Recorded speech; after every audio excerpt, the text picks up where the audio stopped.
guys, this is S4 here, back again with a new review for you guys, and today I'm reviewing something I have already reviewed in the past, but I wanted to do an updated review because in my old one, this 2-pack did not look the same. What I mean by that is that it had none of these signatures on them. So now that I have these amazing signatures on this piece, I want to do a new review. So I am reviewing the Dragon Ball Z Alien Invaders JAKKS Pacific 2-pack with Nappa and Vegeta. So we got the Planet Arlia colors over here, and I always really loved this 2-pack for that reason, because they decided to pay homage to when we first see Vegeta, the first appearance of him. And I think it's pretty badass because, you know, there's not too many figures like this, so I really appreciated that they took the time to do this. Alright, so to start off, this 2-pack is worth, I would say, around $200 in the package like this, because I see one for sale on eBay for about $125, like $130 loose. So I'm assuming it'll be around like $200 in the package. So I'm really happy and lucky to have one intact like this in this package. And also, mine is signed by a bunch of voice actors, and I'm going to get into detail about that in a minute. So it's one of my prized possessions in my collection for sure. I love this 2-pack so much, and it's one of my favorite JAKKS Pacific 2-packs as well. So without further ado, let's take a closer look at the box. Alright, taking a closer look, it says Dragon Ball Z on the top right here. Cool looking box. As you can see, it has photos of the figures right there. We see Nappa, we see Vegeta with their scouters in there. And here are some of the signatures. So awesome. Alien Invaders, Nappa, and Vegeta. See that? I'm sorry for the glare, but this is the back of the package. Funimation, JAKKS Pacific. The other figures in the line, we got Berter and Goku. We got, of course, Nappa, Vegeta. We got Trunks and King Cold, which is a super rare 2-pack. You know what? All three of these are actually very rare for JAKKS Pacific figures. So if you guys own any of them, yeah, you can possibly sell them for a lot of money or keep them and know that you have some pretty good value right there. So now the only unfortunate thing about this 2-pack is I don't have a version of them loose, like outside the package. So I can't show you their articulation points or any of that. But I can kind of give you an idea. As you can see here, Nappa has articulation points in his neck. His arms go outward and inward, up and down. They swivel around as well. He doesn't move in his wrists, but he does move in his waist. And he moves at the knee as well. I am not 100% sure if he can bend at his ankle, but I'm gonna assume that he can. I'm not 100% sure on that though. As far as Vegeta goes, his head does move 360.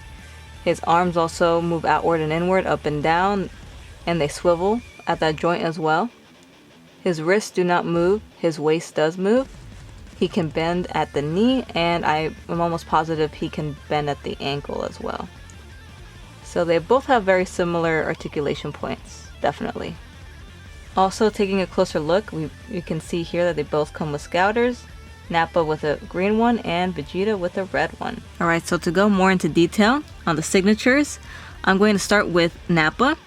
Nappa has the English voice actor signature on it, Phil Parsons, and I got his signature at Kamehacon, and I was so happy to finally get a signature and to complete the signatures on this 2-pack. He was very nice, and I don't think he ever saw this 2-pack before when I presented it to him, so he was happy to sign it. Here's a better look at the signature in case you guys are curious. Phil Parsons' signature right there.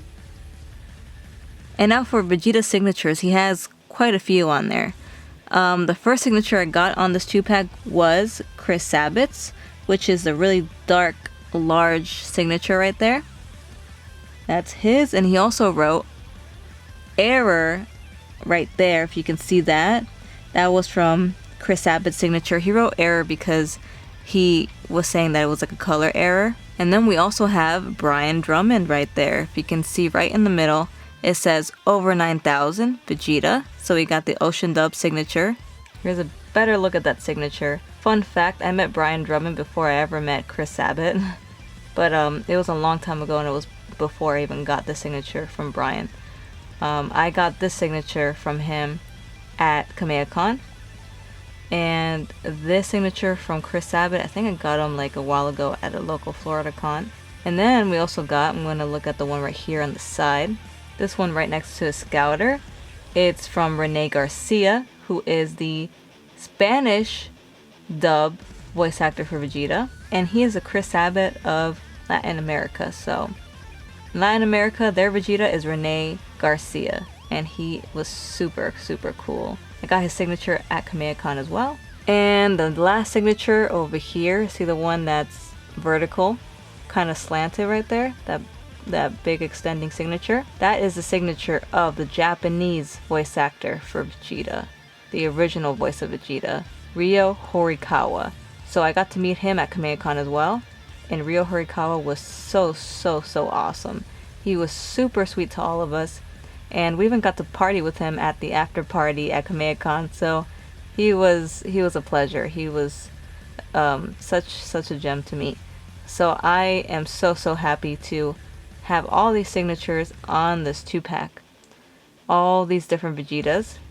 And Phil Parsons, the English voice of Nappa. Alright, so I'm going to try to show you how tall the figures are. I'm going to give you an estimate, even with them in the box. Alright, so Nappa, I would say is about like 6 inches or 5.5 inches. Just about that size. I would say like 6 inches. Vegeta is about, he's like 5. He's 5. So 6 and 5 inches for the figures. Your standard articulated JAKKS figure scaling, you know what I mean? 5 to 6 inches. So yeah, that's pretty much it for the Alien Invaders Nappa and Vegeta 2-pack. It's one of my prized possessions in my collection, like I said, because, you know, it has all these signatures that I have gathered throughout the conventions and different years and stuff, so it means a lot to me. I really value this 2-pack, and I don't know how much the value would be now with all these signatures on them, because just the figures in the box alone would be like around 200. So with all these signatures, I have no idea what kind of value it has, but it's okay because I'm not planning to sell it anyway. But yeah, I really enjoy this 2-pack because they just look really cool. They're kind of hard to find nowadays, definitely, because even on eBay, if you try looking, they only have a set Let's Loose that's going for like $130 with the shipping. So if you have one, hold on to it because, you know, they're very rare nowadays. So I totally recommend it as well if you could find it for a decent price. If you're not into these kind of figures, then maybe you shouldn't spend the money for them, because why would you get it if you're not into like the JAKKS specific Irwin type of figures? It just makes no sense unless you just care about rarity of figures. These are the typical figures that were made around 2000, mid-2000s. Actually, according to the back, it was made in 2007. These are the ones that you would be able to get at your local toy store like Toys R Us. And I'm not sure if KB Toys had them, but I would assume that they did. These were meant to play with. They were not meant for collector's purposes, actually, so that's why they're not super detailed, but they definitely look nicer than the earlier figures, I would say, because they have at least some kind of shading to them and at least a decent amount of points of articulation. You can't compare to like the new like figures like Figuarts, but they had decent articulation for kids, you know what I mean? Oh, and I almost forgot, Vegeta bends at the elbow as well. Nappa doesn't have that articulation, only Vegeta does, so he has a little bit more points of articulation than Nappa does. Now, if I had one complaint about this 2-pack, it would have to be Vegeta's face, because he looks kind of funny. Nappa looks really great, but Vegeta's face, his eye, why is one eye much bigger than the other? If you guys can see that right there, look at his eyes. They look bizarre. One is way wider than the other one, so that's my main complaint about this 2-pack, really. But yeah, so that's it for this review, guys. Like I said, I recommend it if you are into these type of figures. If you're not, I don't really see the point about it since they're so pricey nowadays, for sure. So yeah, but I like my set, and I'll treasure it for a very long time. Alright guys, hope you enjoyed this review. on the Alien Invaders Nappa and Vegeta 2-pack. And until my next one, guys, peace out, Goshen Force, and remember to keep breaking limits every single day. Hey, it's Pan from Dragon Ball GT, and you're watching my good friend SSJ Goshen 4.